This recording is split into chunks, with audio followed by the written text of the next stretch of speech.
Hello everyone. आज हम understanding discipline and subject, ये हमारा बीएड का जो पेपर है इसी के फर्स्ट यूनिट के एक टॉपिक के बारे में डिस्कस करेंगे जिसका नाम है डिसिप्लिनरी। इसमें इंटर, मल्टी एंड ट्रांस ये क्या होते हैं मैं आपको सिंपल भाषा में समझाऊंगा।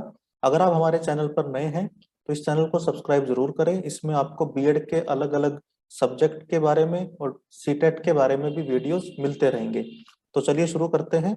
सबसे पहले हम ये देखेंगे कि ये अलग अलग किस तरह दिखते हैं। तो सबसे पहले जिगरर ने ये एक फिगर दिया था जिसके हिसाब से बड़ा आसानी से समझ में आता है। इससे जुड़ा हुआ पीडीएफ भी मैं आपके साथ शेयर कर दूंगा जिसमें आप डिटेल से और ज्यादा भी इसके बारे में पढ़ सकते हैं, जो कि मैं आपको आज समझाऊंगा। तो सबसे पहले हम मल्टी देखते हैं कि मल्टी डिसिप्लिनरी क्या होता है। आप देख सकते हैं कि इसमें कॉमन एजेंडा है, यानी कॉमन एक प्रॉब्लम है, उस पर सब अपना अपना व्यू पॉइंट देंगे, सब अपने अपने हिसाब से बात करेंगे, सब अपना अपना समाधान देंगे, लेकिन कोई भी किसी के साथ इंटरफेयर नहीं कर रहा है, कोई भी किसी के साथ इंटरेक्शन ज्यादा नहीं करेगा, अपनी बाउंड्रीज क्रॉस नहीं करेंगे। अब एक बार इसको डिटेल में समझ लेते हैं। जैसा आपको दिख ही रहा है कि ये मल्टी डिसिप्लिनरी यानी बहुविषयक है, यानी इसमें एक कॉमन एजेंडा है, कॉमन एक टारगेट है, एक प्रॉब्लम है, उस पर सब अपना अपना व्यू पॉइंट देंगे, सब अपने अपने हिसाब से उस पर बात करेंगे, लेकिन कोई भी किसी दूसरे के मामले में किसी भी तरह का इंटरफेयर नहीं करेगा। इसका सिंपल सा एग्जांपल मैं आपको दूं तो जैसे हम किसी हॉस्पिटल के अंदर जाते हैं तो वहां पर एक कॉमन एजेंडा है हमारी हेल्थ को ठीक करना, लेकिन वहां अलग अलग स्पेशलिस्ट अपने अपने व्यू पॉइंट हमें देते हैं, अपने अपने हिसाब से बात करते हैं, कोई किसी के मामले में इंटरफेयर नहीं करता। अगर आप जाते हैं किसी डेंटिस्ट के पास तो वो अपना व्यू पॉइंट देगा, आप हार्ट सर्जन के पास जाते हैं वो अपना व्यू पॉइंट देगा, आप डाइटिशियन के पास जाते हैं वो अपना व्यू पॉइंट देगा, आप किसी थेरेपिस्ट के पास जाएंगे तो वो अपना व्यू पॉइंट देगा। सबका कॉमन एजेंडा है आपकी हेल्थ को ठीक करना, लेकिन कोई भी किसी के मामले में किसी तरह का दखल नहीं देगा। अब इसको थोड़ा एजुकेशन से जोड़ के पढ़ते हैं कि इसमें क्या होता है कि अलग अलग डिसिप्लिन के लोग इकट्ठे काम करते हैं और अपने अपने डिसिप्लिन का जो उनका नॉलेज है उसको उसके हिसाब से उस चीज को देखते हैं। यानी जैसे डेंटिस्ट अपने हिसाब से देख रहा है आपकी समस्या को, हार्ट सर्जन अपने हिसाब से देख रहा है, कोई दूसरा डाइटिशियन है वो अपने हिसाब से देख रहा है। अलग अलग प्रोफेशन के लोग, अलग अलग फील्ड के एक्सपर्ट एक कॉमन एजेंडे पे काम करेंगे जो आपकी हेल्थ है। तो यही काम इसमें एजुकेशन के मामले में होगा कि अलग अलग एकेडमिक डिसिप्लिन के लोग इकट्ठे होकर काम करेंगे, लेकिन कोई भी किसी के मामले में किसी भी तरह का इंटरफेयर नहीं करेगा। दो या दो से अधिक विषय किसी एक समस्या पे, कॉमन एक प्रॉब्लम है, उस पर अपना व्यू पॉइंट देंगे अपने नॉलेज के हिसाब से। अगर मैं इसका सिंपल सा एग्जांपल दूं, मान लीजिए मैं अपने सर की दर्द की समस्या लेकर किसी डेंटिस्ट के पास जाऊंगा, तो वो अपने नॉलेज के हिसाब से देखेगा कि मेरे दांत में कोई समस्या तो नहीं है जिसकी वजह से मुझे सर में दर्द हुआ है। अगर यही समस्या लेकर मैं किसी डाइटिशियन के पास जाऊंगा तो वो इसको इस हिसाब से देखेगा कि क्या मेरी डाइट में मुझे जो पूरी तरह से प्रोटीन मिनरल्स लेने चाहिए थे, जो मुझे पूरी तरह से न्यूट्रिशंस लेने चाहिए थे, क्या वो मुझे मिल रहे हैं, क्या मैं पूरा पानी पी रहा हूँ, कभी ऐसा तो नहीं कि उसकी वजह से मुझे कोई समस्या आ गई। और यही समस्या लेकर अगर मैं किसी साइकेट्रिस्ट के पास जाऊंगा तो वो देखेगा कि क्या मुझे कोई चिंता तो नहीं, कोई तनाव तो नहीं, मेरे जीवन में कोई ऐसा इवेंट तो नहीं जिसने मुझे परेशान कर रखा है। तो इसमें क्या हो गया कि एक प्रॉब्लम है मेरा सर का दर्द, उस पर सब अपना अपना व्यू पॉइंट दे रहे हैं, कोई किसी के मामले में इंटरफेयर नहीं कर रहा है। तो इसमें क्या होता है कि अलग अलग डिसिप्लिन का आपस में इंटरेक्शन कम होता है। अगर आपने वो पिक्चर देखी थी तो उसमें सब अपने अपने काम कर रहे थे, लेकिन आपस में इंटरेक्शन कम है। इंटरेक्शन का मतलब है एक दूसरे के साथ इंटरफेयर भी कम करेंगे। अगर इसको एजुकेशन की फील्ड में देखें तो क्या होता है कि अलग अलग एकेडमिक डिसिप्लिन के लोग, अलग अलग एक्सपर्ट स्कूल की टेक्स्ट बुक बनाते हैं। हिंदी के एक्सपर्ट हिंदी की बनाएंगे, इंग्लिश वाले इंग्लिश की बनाएंगे, मैथ्स वाले मैथ्स की बनाएंगे, कोई भी किसी के मामले में इंटरफेयर नहीं करेगा। सब अपने अपने डिसिप्लिन के नॉलेज के हिसाब से उस बच्चे को बेस्ट देने की कोशिश करेंगे। इंटरेक्शन आपस में उनका नहीं होगा, बहुत ही कम होगा, और सब अपना अपना एक कॉमन एजेंडा लेंगे कि हमें बच्चे को एजुकेटेड करना है तो हम उसे कैसे कर सकते हैं। तो ये हो गया आपका वो डिसिप्लिन जिसमें आपस में एक दूसरे के साथ इंटरफेयर बहुत ही कम है। इसे हम बोलते हैं मल्टी डिसिप्लिनरी अप्रोच। तो इसका अगर एक एग्जांपल मैं आपको और दूं, जैसे कोई बड़ा कॉलेज है, उसमें अलग अलग डिपार्टमेंट रहते हैं, तो हर डिपार्टमेंट अपना अपना काम करता है, लेकिन कोई भी डिपार्टमेंट किसी दूसरे के मामले में इंटरफेयर नहीं करेगा, उनकी रिसर्च के मामले में इंटरफेयर नहीं करेगा, उनके करिकुलम के मामले में किसी तरह का इंटरफेयर नहीं करेगा। अब आगे चलते हैं। अब हम समझते हैं इंटरडिसिप्लिनरी अप्रोच क्या रहती है, अंतर विषय। इसमें आप देख सकते हैं कि इसमें क्या हो गया, अलग अलग डिसिप्लिन यहाँ भी है, लेकिन वो थोड़ा नजदीक आ गए, इनके बीच में इंटरेक्शन थोड़ा नजदीक हो गया, एक दूसरे के साथ जो बाउंड्री थी मल्टी वाले अप्रोच में, वो इन्होंने क्रॉस कर दी, वो इन्होंने तोड़ दी। तो इसे समझते क्या है, इसमें दो या दो से ज्यादा डिसिप्लिन स्टडी के एरिया जो है वो इकट्ठे हो जाते हैं, इन्वॉल्व हो जाते हैं आपस में। वहां पर पहले हमने क्या पढ़ा था, इंटरेक्शन कम था, यहाँ पर उनकी इन्वॉल्वमेंट हो गई, एक दूसरे के साथ इन्वॉल्व हो गए, थोड़ी बाउंड्रीज को तोड़ दिया। अब यहाँ इन्होंने क्या किया, दोनों ने मिलके, दो या दो से ज्यादा डिसिप्लिन ने मिलके एक नए लेवल का इंटीग्रेशन किया, और उसमें इन्होंने बाउंड्रीज को तोड़ दिया, यानी जो बाउंड्री पहले बना रखी थी उस बाउंड्री को तोड़ के इन्होंने एक नए लेवल पे जाकर इंटीग्रेशन कर दिया।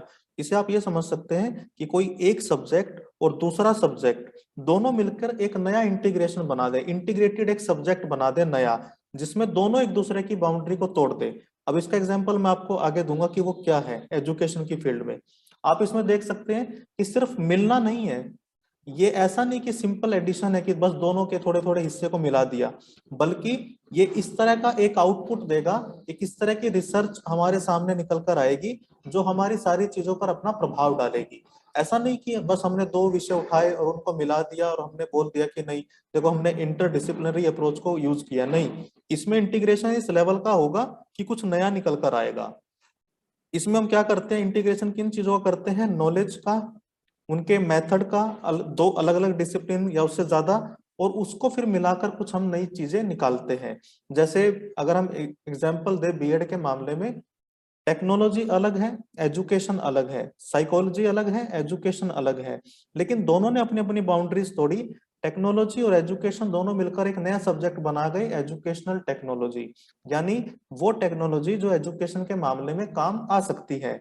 इधर वैसे ही वो साइकोलॉजिकल अप्रोच, वो साइकोलॉजिकल रिसर्च थ्योरीज जो एजुकेशन में हमारे काम आएगी, उनसे मिलाकर हमने बना दिया एजुकेशनल साइकोलॉजी।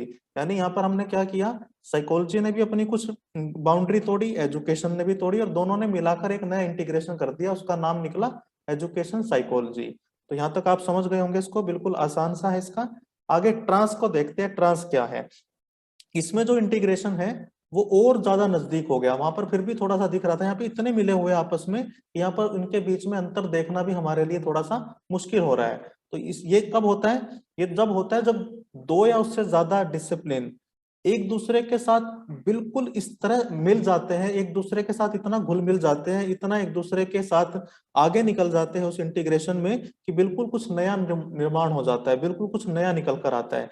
देखिए इंटर वाले में भी मिले थे, लेकिन वहां पर फिर भी अपनी अपनी बाउंड्रीज को तोड़कर दोनों का अलग अलग एग्जिस्टेंस दिख रहा था, दोनों अपने अपने जगह पर अपना वजूद उनका दिख रहा था। लेकिन यहाँ जो मिलन होगा वो इतना होगा कि दोनों एक बिल्कुल नई होलिस्टिक अप्रोच का निर्माण कर देंगे। यहाँ पर क्या होगा, छोटे छोटे पार्ट नहीं जोड़े जाएंगे, बल्कि पूरी तरह से एक ऐसा डिसिप्लिन बना दिया जाएगा दोनों को मिलाकर कि वो बिल्कुल अलग होगा। जैसे इंटर वाले में तो क्या था, एजुकेशन का थोड़ा सा पार्ट, टेक्नोलॉजी का थोड़ा सा पार्ट, दोनों को जोड़कर एजुकेशनल टेक्नोलॉजी बना दिया था। यानी अभी भी दोनों डिसिप्लिन अपनी अपनी एग्जिस्टेंस रखते हैं और दोनों को हम अलग से देख भी सकते हैं। लेकिन यहाँ पर जो इंटीग्रेशन हुआ है वो थोड़ा सा ज्यादा हुआ है, इतना ज्यादा हुआ है कि दोनों से बिल्कुल कुछ नया निकल के आया है। अब कई बार क्या रहता है कि हमें कुछ डिसिप्लिन मिलाकर कुछ बिल्कुल कंप्लीटली न्यू अप्रोच हमें निकालनी होती है, बिल्कुल नई चीज, वहां पर हम ट्रांस डिसिप्लिनरी का यूज करते हैं। यानी इसमें हम क्या करेंगे, डिसिप्लिन का इंटीग्रेशन इस लेवल का हो जाएगा कि जो निकल कर आएगा बिल्कुल नया था। इंटर वाले में भी निकल कर आया था, लेकिन नया निकल कर आया था, बिल्कुल नया नहीं। यानी एजुकेशन और टेक्नोलॉजी, एजुकेशन और साइकोलॉजी दोनों अपना अपना वजूद अभी भी रखती है, बस उनके थोड़े थोड़े पार्ट हमने मिलाए थे जो कि हमारे काम के थे। यहाँ पर इंटीग्रेशन बिल्कुल अलग लेवल का है, इतना घुल मिल जाएंगे कि जो निकल कर आएगा वो पूरी तरह से अलग होगा।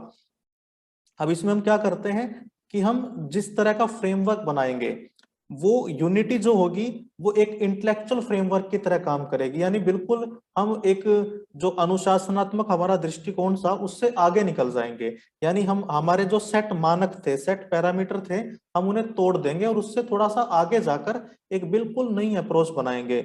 अब इसका बिल्कुल सिंपल एग्जाम्पल क्या है कि जैसे आपने देखा टेक्नोलॉजी और बायो दोनों बिल्कुल ही अलग अलग फील्ड थे, दोनों का आपस में कोई मिलन नहीं था, लेकिन जब दोनों को मिला दिया और मिलाकर जो बनाया वो बिल्कुल नया सब्जेक्ट बन गया, बायोटेक्नोलॉजी। अब इसी का सिंपल एग्जांपल मैं आपको देता हूं। अगर अभी आपने हाल फिलहाल में न्यूज़पेपर में भी पढ़ा होगा कि चाइना की लैब में कहीं पर एक रिसर्च चल रही है कि इंसान का डीएनए और चिंपैंजी का डीएनए दोनों को मिलाकर कोई एक ऐसा सुपर ह्यूमन बनाने की वो कोशिश कर रहे हैं जो बिल्कुल ऐसी सिचुएशन में भी काम कर पाए जहां पर इंसान नहीं जा सकता है। यानी वहां पर वो इंटीग्रेशन जो हो रहा है वो बिल्कुल अलग लेवल का है, और उससे जो निकल कर आएगा वो ना तो इंसान होगा ना वो पूरी तरह से चिपैंजी होगा, वो बिल्कुल अलग कोई चीज होगी। इसी को आप देख सकते हैं, कई बार ऐसे भी एक्सपेरिमेंट होते हैं कि दो तरह के पौधों को मिलाकर बिल्कुल एक नए तरह का पौधा बन गया, बिल्कुल नए तरह का फल बन गया। तो वो इंटीग्रेशन इतना ज्यादा होगा। एजुकेशन के फील्ड में भी हम कई बार इस अप्रोच का यूज करते हैं। तो इस तरह हमारे ये 3 टॉपिक हमने आज कवर किए। मैं उम्मीद करता हूं कि आपको ये समझ में आया होगा, और अगर आपको कोई सवाल है अभी भी तो वो सवाल आप मुझसे कमेंट सेक्शन में पूछ सकते हैं। अगेन मैं आपसे रिक्वेस्ट करता हूं कि अगर आप नए हैं तो हमारे चैनल को सब्सक्राइब जरूर करें। आपको इस चैनल पर बीएड की और सीटेट की सारी जानकारियां मिलती रहेगी। Thank you very much.